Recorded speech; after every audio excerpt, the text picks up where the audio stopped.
So if, for example, my football team, Celtic, sell a player to a new team for, say, £20 million, Celtic get that transfer fee. Okay. But if that player then gets sold to a third club, Celtic get 20% of that transfer fee as well. So it's like a finder's fee, okay? Does the Victorian government get a finder's fee for all of the policies developed here in Victoria that Peter Malinauskas copied and implemented in South Australia and then on-sold it to Chris Minns's Labor government in New South Wales? And how much is that finder's fee worth to the Victorian state budget? When she became the Labor member for Bendigo East back in 1999, she was the youngest woman ever elected to the Victorian State Parliament. Only 3 years later, she became the youngest ever minister in the state of Victoria, full stop. Now, as Premier of the most progressive state in the nation, she's rolling out an ambitious suite of policies for a fairer and safer Victoria, many of which are sending her critics into a frenzy.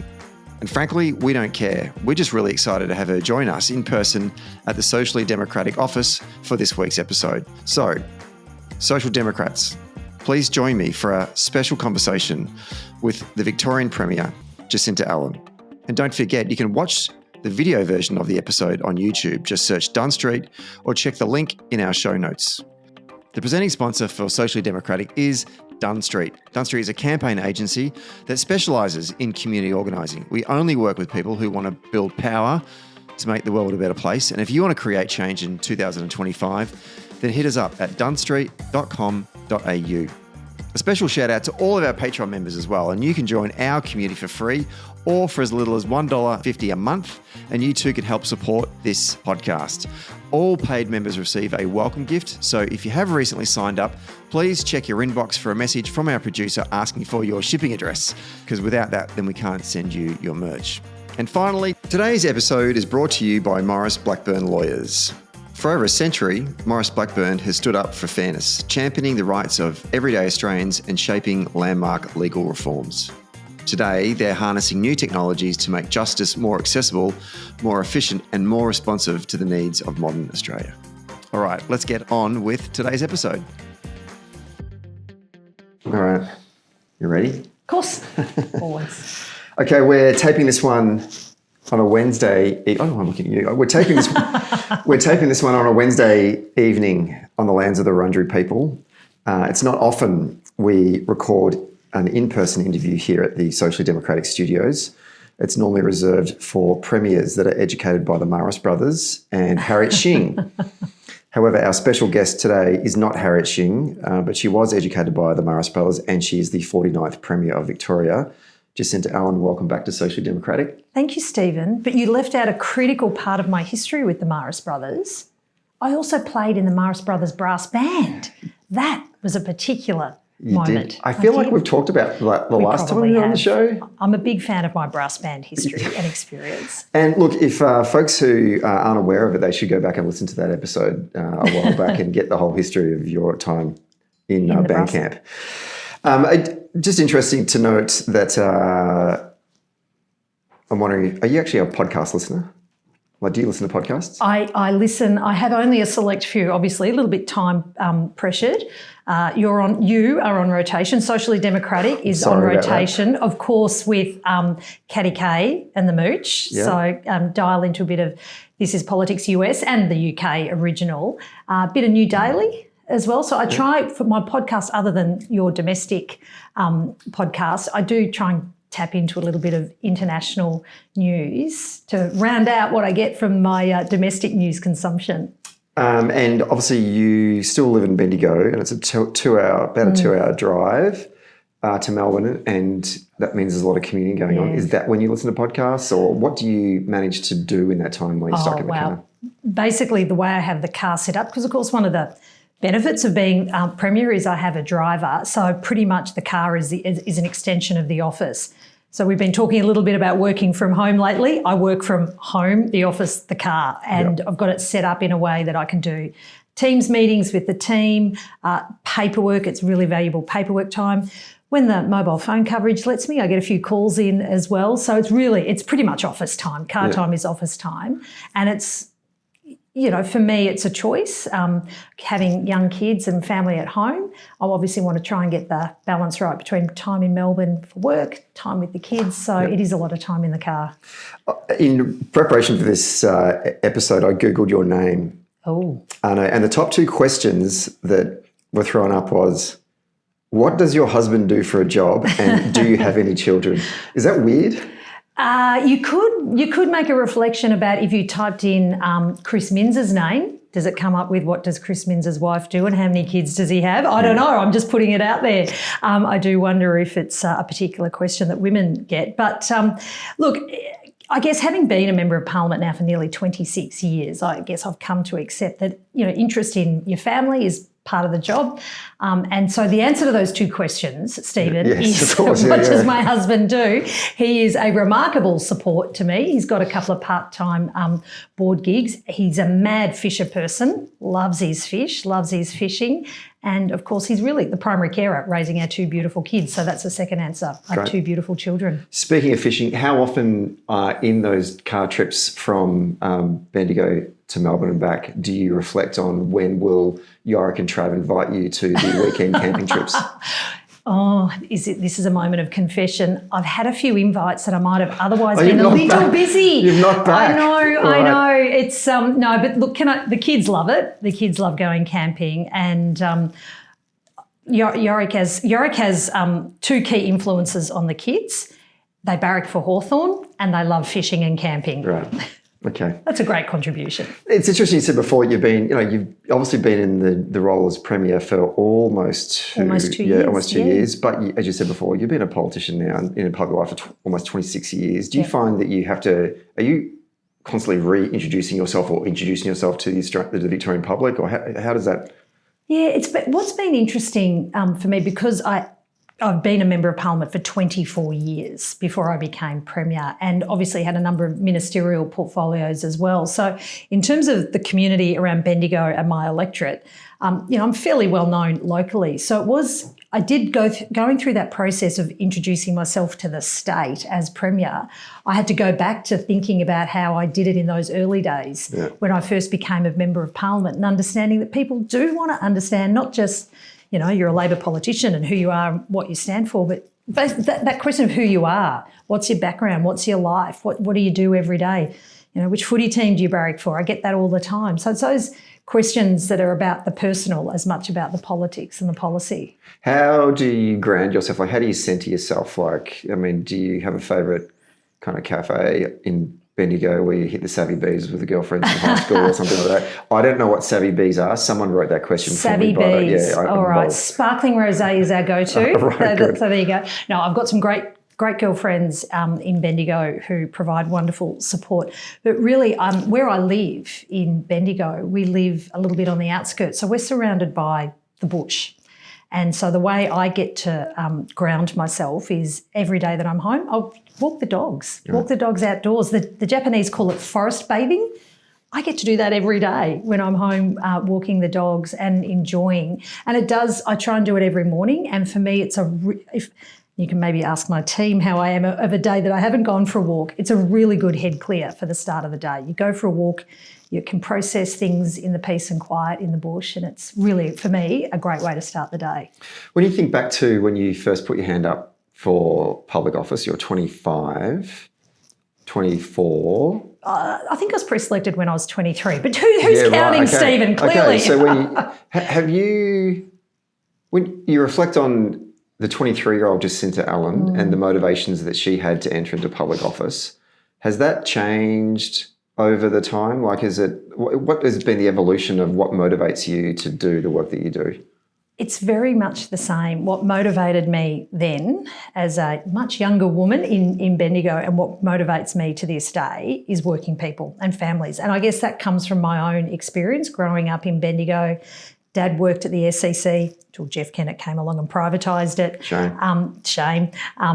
Mum was she was of that era where you stopped working when you got married and had kids.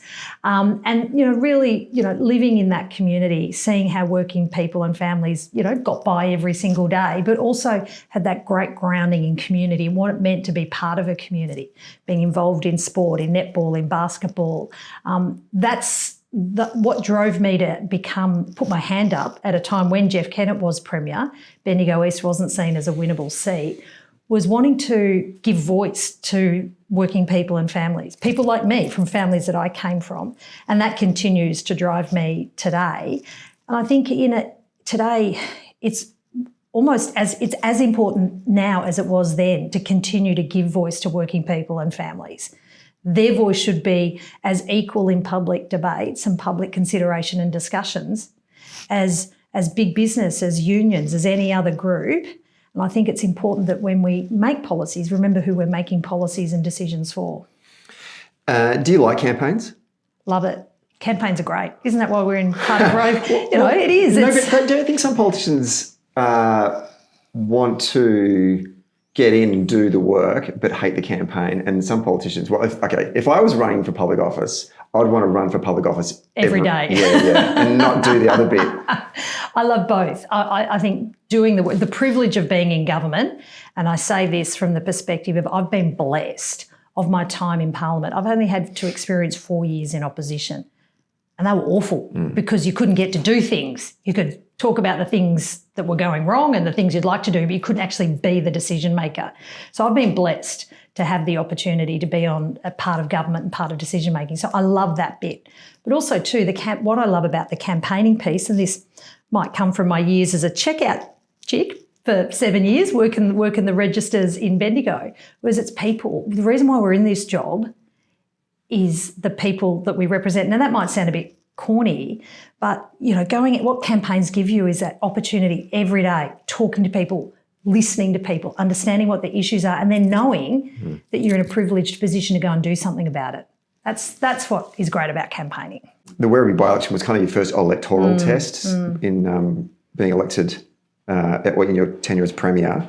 And obviously Labor suffered a 16% swing on a primary, but not as big a swing to the Liberals as many had predicted, which I think is interesting. I just want to get a sense from you about what are the key takeaways from that by-election, because it was early in your tenure, not a bad thing to have happen early just to sort of, road test where you're at. Yeah, look, it was a tough campaign, and it came at a time in the political cycle. Obviously, it was just before the federal election, and it came at a time in the political cycle where there was a number of things happening at once. Obviously, the cost of living pressures. We hadn't had. I think there might have been an interest rate cut late last year, but there hadn't been the relief valve of interest rate cuts that many people were holding on to, and the pressures were piling up. And also too, it was at a time when we were working through how to communicate really clearly what is our agenda, what are we, what does the Labor government that I'm so privileged to lead, what is our agenda for working people and families? So the Werribee by-election gave us the opportunity to communicate really clearly with people, saying we understand your issues around cost of living pressures, they're real. And really the lessons out of that by-election we carried forward into the budget that we handed down in May of this year, which had a complete focus on cost of living. Free public transport for kids under the age of 18 that kicks into gear from the 1st of January next year. That's the sort of cost of living outcome that we've achieved from listening to the families in Werribee and listening to their day-to-day. I did some door knocking in Werribee with our great candidate. I think the other lesson out of it too, we had a great local Labor candidate in John Lister. He grew up there. He was a school teacher there. I went door knocking with him. He, you're such and such. Your mum taught at my school. And it was, really those genuine engagements that you get. So we had a great local candidate. And the lesson out of that, because there was a swing, and it was a tough swing against the Labor Party, the Labor government. But what it also told us very clearly was cost of living is what's concerning people. We know that because they told us really, really clearly. And that then directly shaped the work we were doing on the budget around cost of living. I've mentioned free PT for kids, free PT for seniors on weekends, another round of the power saving bonus. So, recognising that governments should always listen and deliver policies and programs that are supporting people where they're at.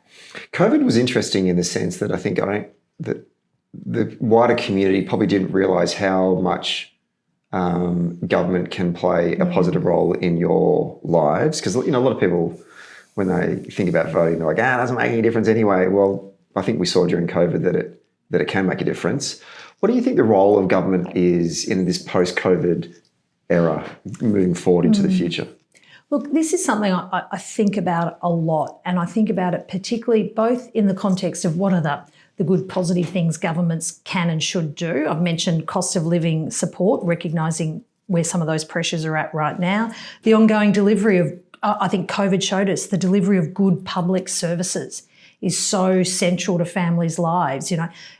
Public aged care, the way, supporting our public hospital system, the way our schools and the way our government schools particularly, and I saw it in my own household with the way our school just fully went online and supported kids to have a continuity of education, reinforced for me this centrality of government in terms of delivering good public services. But we also saw there was that kickback about being told what to do. And so I think what we're seeing post-COVID is a lot of those pressures that we might have bottled up a bit because we're all doing the right thing and wearing masks and getting vaccinated to get us through. But there's no doubt that there's some pressures that are present today, whether it's a combination of COVID and the world, the social. I don't want to be one of those people who just blames everything on social media, but we can't deny that social media is now giving voice and platforms to issues in a way we've never experienced before.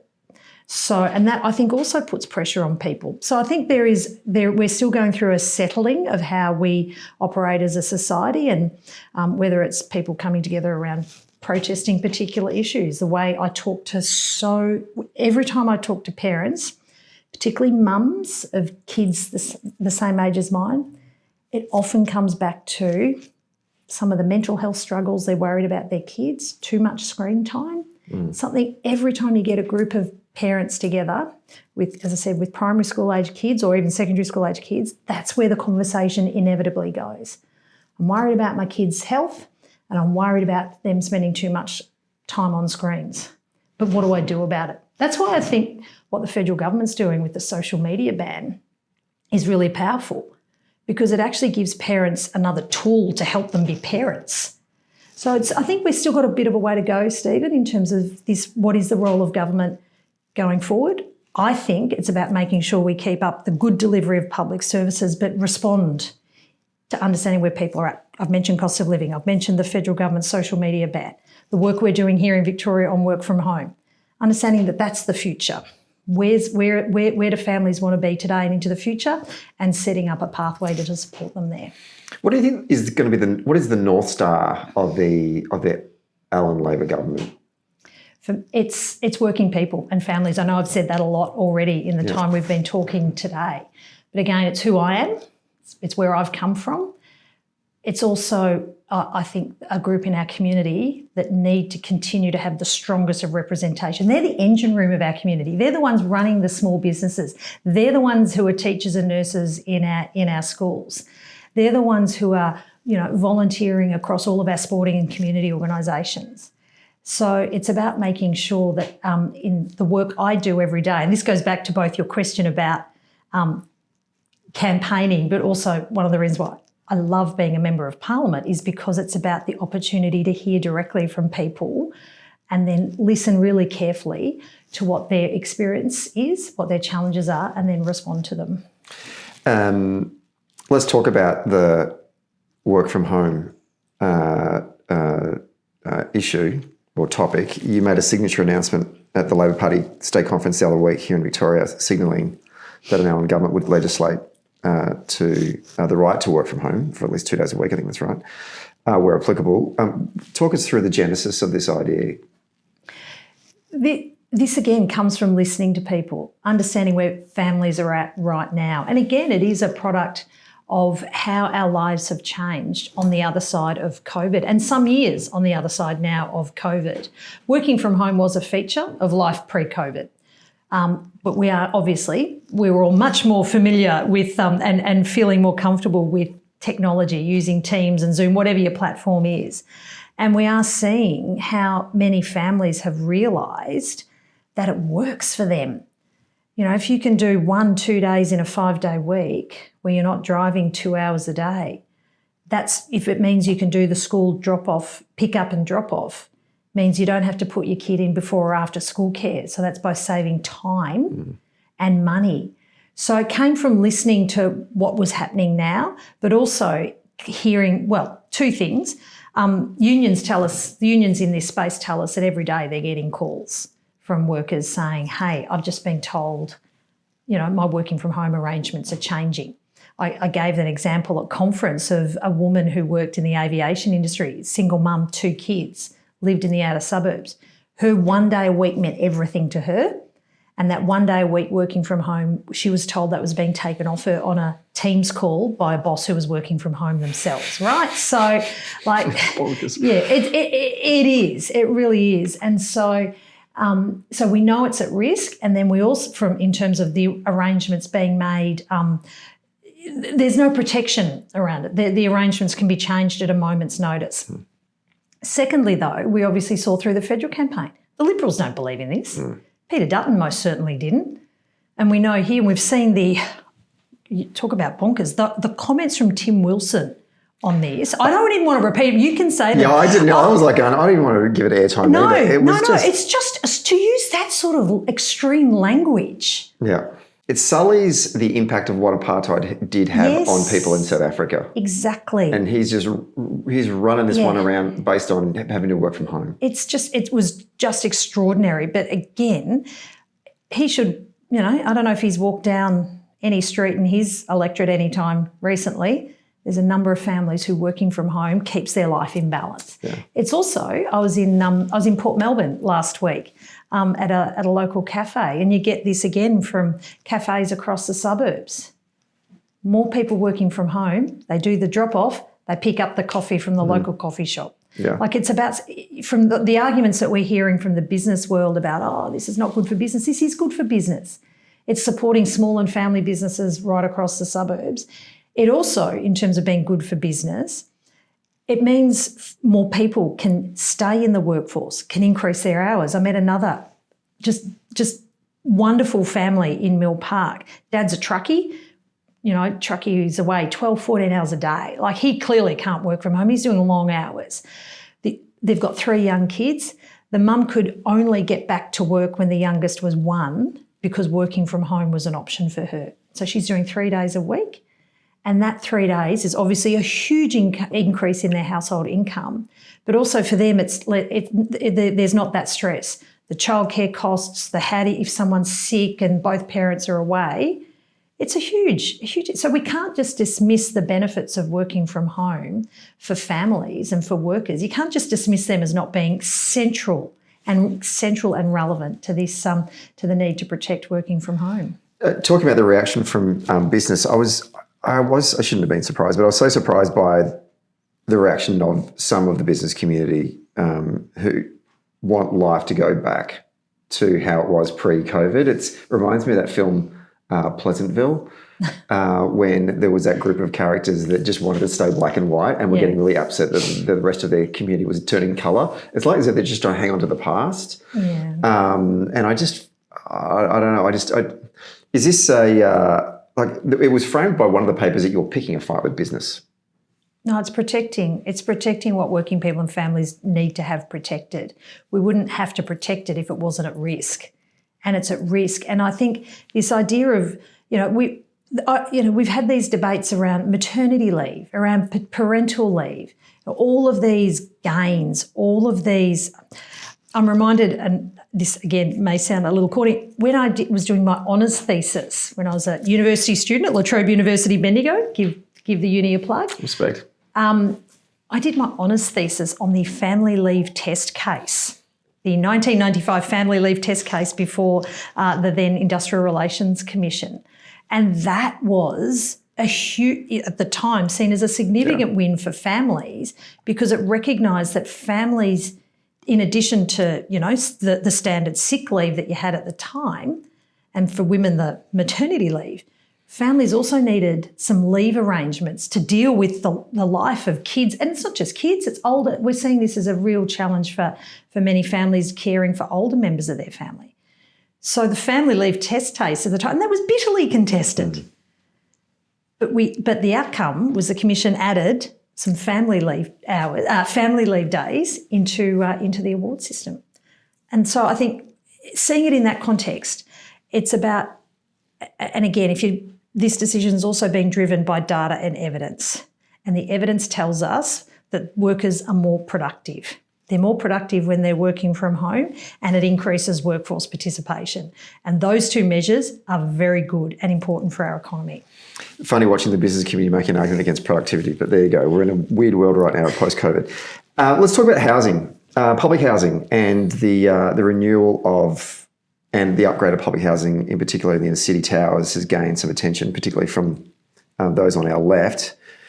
I'm just interested to get your thoughts on how the government can balance both renewal and upgrades with also protecting tenants' rights, because the Greens and the hard left are obsessed with this.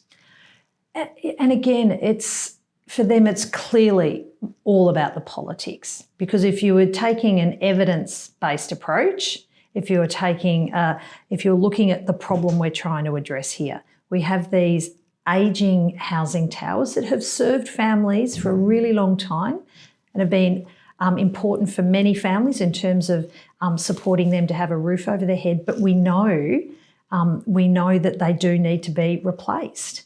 They're not fit for purpose for a modern world. They don't have the heating and cooling that families need. So they do need to be replaced. And we're doing it in a way, and Minister Shing's working so incredibly hard. We understand we have to treat each family with dignity and to support them through the transition, finding them another home in the local area, because understanding in the local areas, keeping them connected to schools and their local community is really important. And for the Greens to weaponise this, again, it says it all, really. It says it, particularly weaponising it with some of our most vulnerable members of our community. Again, I think we saw during the federal election how the community rejected the Greens political party's weaponising of a range of issues when people want to make sure that, again, how can you argue against giving families the dignity of a modern home that's fit for the decades ahead, not that one that was built decades ago? Greens, they love their poverty porn. On the other side of the ledger, any more plans to build medium and high density housing in the state seats of Brighton, Malvern, Kew or Caulfield? The answer is yes, yes, yes and yes. Because again, those are communities that are so well served by public transport, so well served by great schools and access to jobs. And when this is in the context of the policy that we have around our our train and tram activity zones. And again, using evidence and data, it tells us that if you build more homes with a little bit more density around train stations, that's a great outcome. That's exactly the right outcome, particularly for a city where, Melbourne's growing. And one of the reasons why Melbourne continues to grow is because more and more people are choosing Melbourne as a great place to live. They're choosing to live here. They're choosing to stay here. They're choosing to live here as a place to live, as a place to work, as a place to raise a family. And so we want to support that choice. We want to support that into the future, but we've got to make sure that we've got the mix right. We've got to continue to make sure that for people who might want to, welcome to come and live in Bendigo. There's beautiful housing options in Bendigo. They might want a regional choice. They might want to live in the outer suburbs with a bit of land.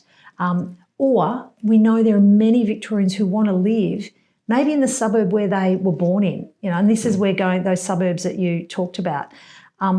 We know, again, from talking to anyone under the age of 40, they're being forced to move further and further away from where they grew up in because they can't afford to get into because there's not enough supply. Yeah. And if you also think about the way families operate, families, and it's certainly true for my family. I mentioned my husband Yorick earlier, and the central role he plays in keeping our family in balance, but also the role of other family members, particularly grandparents, it's a big part of how families keep everything in balance.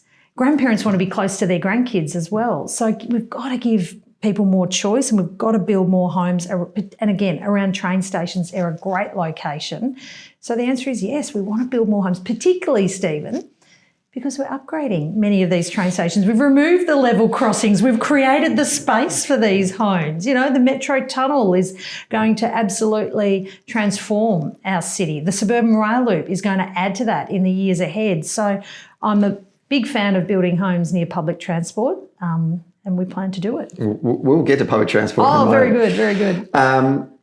Speaking of the grandparents, and obviously sometimes they get subcontracted to look after the kids, so I want to ask you about childcare and the need, or what are your thoughts on reforming childcare more broadly in this country? Like, there's sort of a conversation at the moment about this concept that childcare is actually an educational thing, not babysitting. And so we, this idea of, from 3-year-old kinder, that childcare facility is actually attached to a primary school. So the kids are now getting educated as opposed to just looked after. Yep. I just want to get your thoughts broadly on where do we need to go with childcare? Yeah, I think we are at a real inflection point, I think, in this area. One of my other pieces of work in my university days was I actually did another report on employer-sponsored childcare in the context of needing to provide more childcare choices. And what we've been doing here in Victoria, we have a policy to build kinders on school sites. I mean, there's the benefit for families in terms of the double drop-off, but again, it's seeing kindergarten education as part of that education continuum. The work we're doing in early childhood, and there's some of this comes in the context of those most awful, horrific allegations of abuse that we're seeing around the country. They're just awful. And so it is clear that this is an area that needs more reform. The regulation needs more strengthening to keep children safe. But it does then posit the question around the role of childcare because, yes, there is the important caring element, but the opportunity, we know, again, research and data tells us for every 6 months or year that you have a young person, have a little person engaged in an education setting, their lifelong outcomes are improved enormously. And so that's why we have in Victoria, we're rolling out early learning centres, again, where we can, putting them in that school kindergarten setting. I think we are at an interesting inflection point, and the federal government have identified this with their commitment around a universal childcare offering. Which, again, the electorate responded to really strongly and positively because it reflects where families are at right now. So I've long believed there's a really important role in childcare in terms of a young person's education journey, and what we are seeing at the moment in terms of how we have to strengthen the regulation. We'll have more to say very soon here in Victoria about the work that we are going to be doing, and how we need to also see a strengthened national framework in this space as well. Let's talk about social cohesion in our society. We Victorians obviously pride ourselves on being an accepting and progressive bunch, which I 100% agree with. I think it's true. And often action speaks louder than words. And you reminded me when we were talking a couple of weeks ago that, for example, in 2015, we saw the fine citizens of Bendigo come together to support the Islamic community when outside sort of, I guess I'd call them far-right wing nutjobs protested about the building of a mosque in your hometown. Since October 7, Melbourne's obviously seen this wave of anti-Semitic attacks from both actually the far left and the far right. And for folks outside of Victoria that aren't aware of it, like multiple synagogue arson attacks, vandalism near the Holocaust Museum, violent protests targeting Jewish-owned businesses. Josh Burns, friend of the podcast, who happens to be Jewish, his MP, his office has been targeted twice. It's also leaving many Jewish families fearful right now. And the Jewish community is looking for the government for some leadership. And I'm wondering, how can you and the government be, some light in this dark moment? Yeah, and it is dark and it is sickening. And those anti-Semitic examples that you've just given. It's distressing for those of us who aren't of the Jewish community and faith, and then to know the history that sits behind this anti-Semitic behaviour. It's just disgraceful. So the answer to your question lies in two parts. One is taking action through changing the law, and what we've done here in Victoria is it went through the Parliament earlier this year, was to introduce new anti-hate powers for Victoria Police. And it's based on that really simple premise that whatever faith you practice, whatever community you're from, also too, however you identify, whoever you love, you have the right to be who you are, to practice your faith free from hate in Victoria. And if you are subjected to hate and hateful behaviour, well, we've changed the law to give police more powers. Those laws come into effect from next month. As a rejoinder, Stephen, those laws were not supported by the Liberal Party here in Victoria, despite the pleadings of the Jewish community, the pleadings of our multicultural and multi-faith communities who worked with us on the development of this legislation because it had a significant period of development. The Liberal Party here in Victoria, for all their running around today and what they say about protests and things, they voted against giving Victoria Police more powers to crack down on hateful behaviour. So in terms of your question, what are we doing? We're taking action on giving police more powers, and we'll be doing more around. And I know this is a cause of conversation, but it's not the protests of the issue here. It's the extremist behaviour. We saw that at the NGV, right? Like turning up to the NGV to protest against the Gandel family was just outrageous. That's not activism. Right? That's not activism. That's anti-Semitism, and it needs to be dealt with. So that's the first part of the question. The second part, and this is something I've been working incredibly hard since that horrendous terrorist invasion of October 7, is understanding that the role I have as Premier and the state government is to support those communities who are grieving. And our Islamic community, our Jewish community, they are grieving. They feel this pain. Many of them have family members who are directly affected. But also to understanding that we need to continue to support communities here, to strengthen social cohesion. The laws is one part of it, but also to further work, further engagement with communities, supporting them. Often, we see many of our multicultural communities, they come together with great pride and celebrations, but for many right now, they want support. It could be support for security arrangements around Hindu temples, for example. So it's about giving really practical support to our communities here, and then looking to the future about what we need to continue to do to strengthen social cohesion here in Victoria. Because I think one of the strengths of the state is that one of the reasons why I think we are a reasonably harmonious community, and broadly Australians are anyway, I'm not just being very parochial, even though I'm wearing a big V jumper today. And you're wearing it very well. Thank you so much. But is that there's this harmony, and the harmony is grounded in the celebration and the joy of our multicultural community. The great foods that we have. The only reason why we have good coffee in this state really is because people from overseas came here and showed us how to make coffee, and the celebration of that. And I just feel like in the last couple of years that's been. It's not that it's been lost. I just don't feel like there's no more moments there's less moments to celebrate that wonderful thing that's been brought to people by folks who will come from overseas, regardless of what faith they practice, what their ethnic background is. And we have much to celebrate and enjoy. We have so much. We've got the Indian Film Festival this week happening in Melbourne. So, think of the richness that brings us both in terms of a cultural experience and then a creative industries experience. But I do think one of the challenges, and I say this from, again, talking to people in my own community, like Bendigo's a long way from the Middle East. It's a long way from the Middle East. I think for many people, we're seeing the images. We've seen the images of that horrific terrorist invasion. We've seen the images since then of the conflict. And it's incredibly distressing.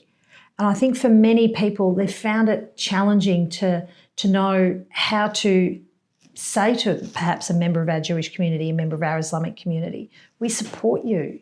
What's going on is horrific, because I think it's been crowded out by the noise of some of the extremist behaviour that's sat around this protest activity.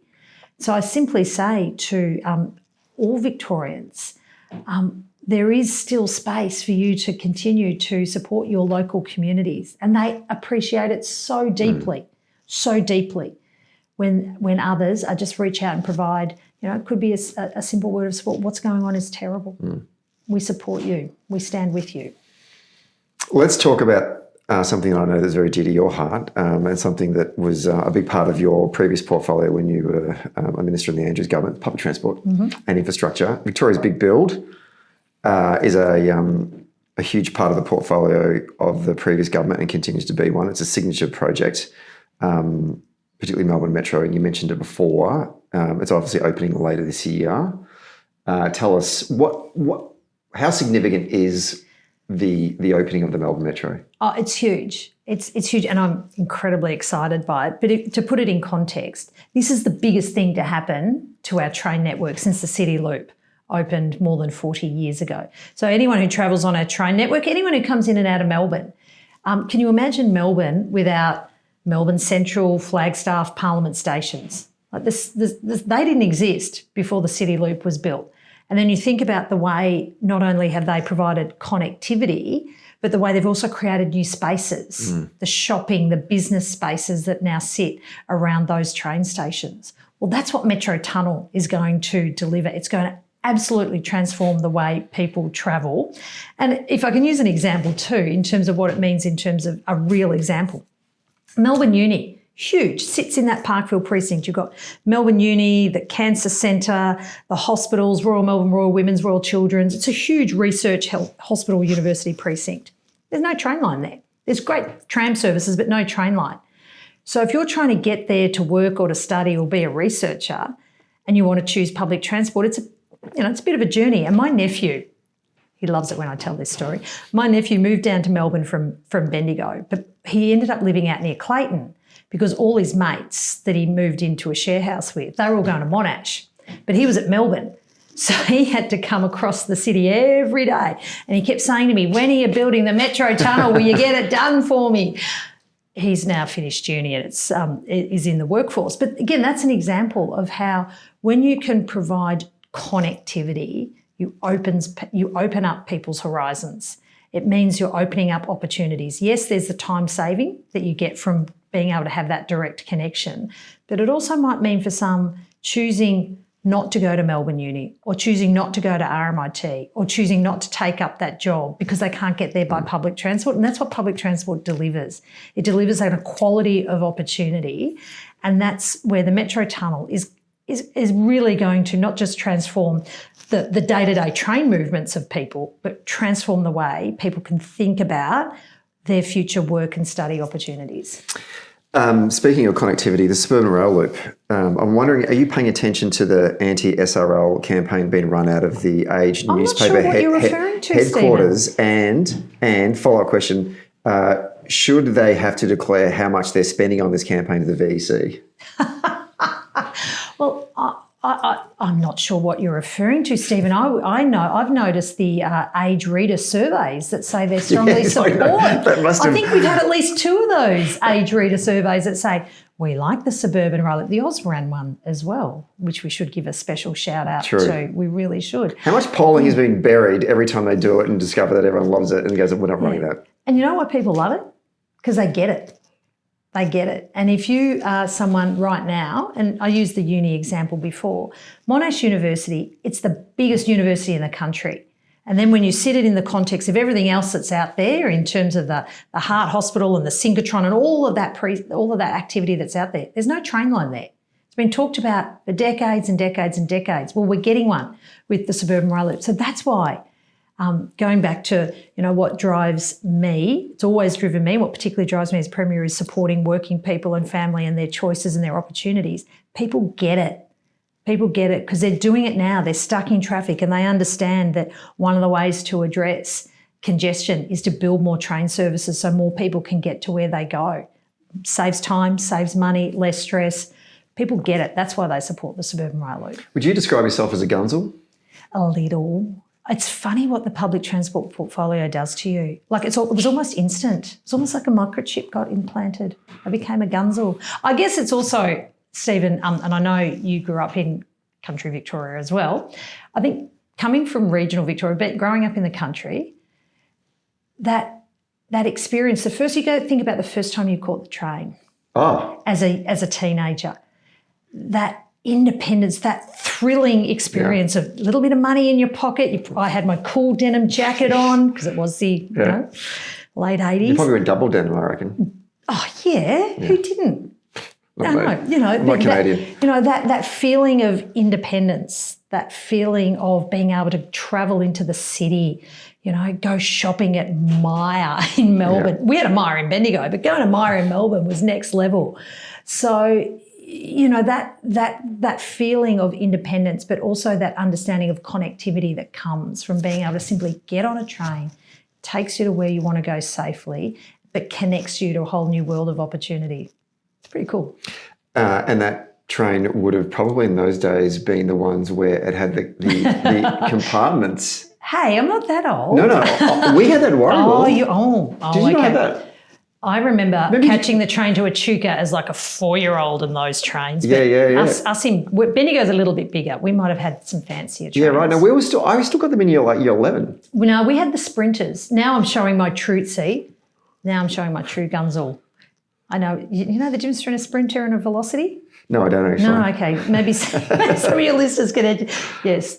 But no, it is. It's public transport is so central to supporting the growth of our state. So the reason why I asked you, are you a gunzel? And no people are Googling right now what a gunzel is. But if you're a gunzel, you don't need to Google, right? Anyway. We sent out a message to our Patreon community that subscribed to the podcast. The Premier's coming on. Do you have any questions for the Premier? Okay. They were all public transport questions. Oh, really? All of them. You've got a gunzel audience. Yeah, I think we do. We have a Venn diagram that's Labor, campaigny, gunzel. Anyway, totally. So here we go. There's a couple here and then we'll let you get on with the rest of your evening. The first one's from Cameron in Canberra, actually.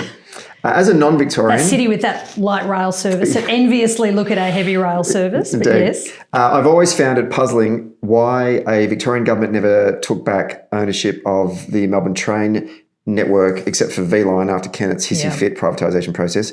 I find it especially puzzling when in 2004 the Bracks government gave M-Trans contract to Connex after the National Express. Geez, Cameron, you really know what I'm talking about here. Cameron's a gunzel. Yeah, after the National Express pulled out and the government temporarily took control. What is the reasoning behind keeping it privatised? Yeah. Also, I love the SRL, he says. Oh, I love the SRL, and 57% of the readers of The Australian love the SRL too, Stephen and Cameron. Yes, totally.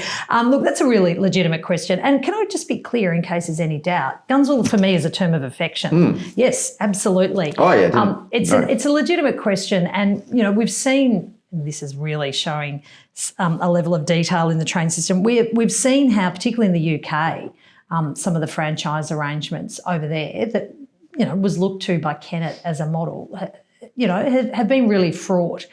The issue for us right here and now is we're locked into those longer term contracts.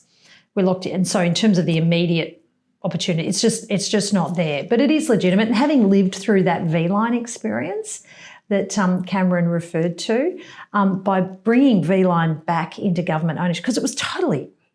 back to your year 11 self catching the trains with the compartments. Sure. Clearly, it was actually what privatisation of the V-Line network meant was that it was run down. Like they actually had a plan to close a whole bunch of country. In addition to the 5 country lines they did close, there was more of them that were on the hit list. They privatised the Warrnambool line. They privatised the Shepparton line. So it meant a degradation of services that we've had to build back up. I was once stuck at a level crossing in Bairnsdale, of all places, watching the Velocity train go through, and I was reflected, Stephen, that the only reason I was stuck at that level crossing was because the Bracks Labor government reopened the train line to Bairnsdale. That's true. I remember that. Yep. So, look, it's a legitimate question. I've got nothing to announce today on your program, Stephen, that might make Cameron happy, but it is what we're focused on is building up the network. Yep. The second question actually is one from both Jake and Tom separately have asked a similar question. It's basically, when Melbourne Metro opens, how much will there be an increase in services in the other lines other than the Sunbury and Pakenham and Cranbourne lines? So what does the service look like in terms of increasing that area? So what the Metro Tunnel, as again your listeners know very well, the Metro Tunnel connects up. It's going to create a 97-kilometre long train line from Sunbury in the north to Cranbourne and Pakenham, because there's two branch lines in the southeast. 97 kilometres. So if you live in Sunbury and you've got family in Pakenham, you can jump on the train and go door to door. What it does though is it takes those very busy train lines out of the existing city loop. So it gives us space in the city loop for in the future to add more train services. But we're not waiting until the opening of the Metro Tunnel. This year's budget has actually funded on a whole bunch of train lines, additional services, because we know Metro Tunnel opening later this year, the space will be created. So we're already doing put the funding down now. It takes a little while to do timetable adjustments. I won't go down that rabbit hole with you today, Stephen. I can see that fearful look in your eyes. You're going to talk about timetables and to get those extra services on the network once the Metro Tunnel's opened. Right. Last question, and there's a contextual component to the question. In European football, there's this concept of a sell-on clause. So if, for example, my football team, Celtic, sell a player to a new team for, say, £20 million, Celtic get that transfer fee. Okay. But if that player then gets sold to a third club with even more money, say it's $100 million, Celtic get 20% of that transfer fee as well. So it's like a finder's fee. Okay? Does the Victorian government get a finder's fee for all of the policies developed here in Victoria that Peter Malinauskas copied and implemented in South Australia and then on-sold it to Chris Minns's Labor government in New South Wales? And how much is that finder's fee worth to the Victorian state budget? Don't forget Western Australia. Oh, they pinched some of our ideas as well. Yeah. Come on, don't forget Western Australia. They pinched a couple of things as well. Our rolling stock plan, I know that because I helped give that to them in terms of the policy work. Yeah, there's a little bit. You should also add in the federal government, free TAFE. Well, which they wanted to call free TAFE? Free. It's free TAFE. It's free TAFE. Urgent care centres, just to name a couple. Yeah, and I guess going back to some of those earlier reflections, Stephen, that some interstaters made about us here in Victoria, we've got a lot. We've got a lot to come here in Victoria. We've announced protecting working from home this week, which is where the future of work is going and where the future of supporting families is going. We're doing some more work here in Victoria to continue to be where families are, where working people are, not just today, but understanding what we need to do as a government. That responsibility is of a government. Deliver good frontline services today, but make sure you're putting the work in to support families into the future. Premier, thank you for your time. Thanks, Stephen. Hey, Social Democrats. Thanks for listening. Today's episode was hosted by myself, Stephen Donnelly, and produced by Grace Eyre. Shout out to Michael Brown and Oliver for joining our socially democratic Patreon community. We're looking forward to hearing your questions and joining us in the conversation the next time around. And finally, get all the latest updates and bonus content by following Socially Democratic on our social media channels. The links are in our show notes. See you next Friday.